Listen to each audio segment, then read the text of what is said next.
কুয়ানোদের পরে হ্যাঁ দিছি। ডিয়ার ভিউয়ার্স, আমি আছি এখন হচ্ছে ফরিদপুরের সেই বিখ্যাত সুজন বাদিয়ার ঘাট, পল্লীকবি জসীমউদ্দিনের সেই বিখ্যাত কাব্যগ্রন্থ। এটা কি কাব্যগ্রন্থ ছিল নাকি? জসীমউদ্দিনের বিখ্যাত গ্রন্থ সেই সুজন বাদিয়ার ঘাট, সেই সুজন বাদিয়ার ঘাট এইটা সেই কুমার নদের পাড়ে, কুমার নদের একটা ঘাট, এটা যেটার নাম হচ্ছে সুজন বাদিয়ার ঘাট।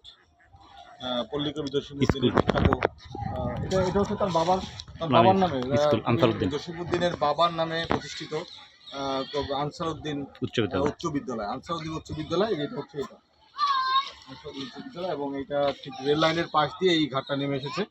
ডিয়ার ভিউয়ার্স, আমরা যাই ঘাটে গিয়ে দেখি।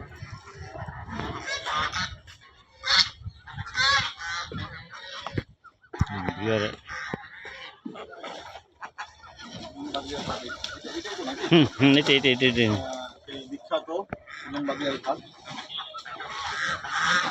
অম্বিকাপুর ব্রিজ।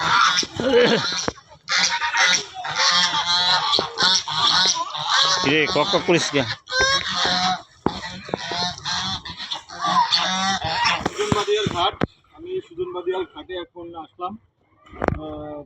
এখানে কিন্তু নদীটা বেশ স্রোতস্রোতা, একটা মোটামুটি একটা স্রোতস্রোতা। এখানে নদীটা একটু চওড়াও হয়ে গেছে এবং ভালোই পানির একটা প্রবাহ দেখতে পাচ্ছি। এখন যেহেতু বর্ষাকাল এবং বর্ষা ঋতুতে আসলে সব নদী একটু স্রোত থাকে, তো আমরা দেখতে পাচ্ছি যে প্রচুর স্রোত আসলে বয়ে যাচ্ছে এই ঘাটের পাশ দিয়েই, এবং পাশেই হচ্ছে একটা ব্রিজ আছে। এটা কি রেল ব্রিজ? Rail bridge. এটা পাশেই হচ্ছে রেল ব্রিজ, অম্বিকাপুর স্টেশন। এটা হচ্ছে অম্বিকাপুর রেল ব্রিজ।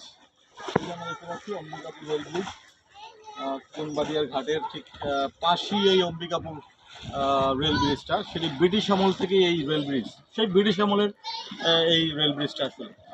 তো ডিয়ার ভিউয়ার্স, সেই সুজনবাদিয়ার ঘাট, যদি কখনো ফরিদপুর আসেন তো সেক্ষেত্রে আসবেন এখানে, দেখবেন এই সুন্দর সেই বিখ্যাত পল্লীকবি জসীমউদ্দিনের সেই সুজনবাদিয়ার ঘাট।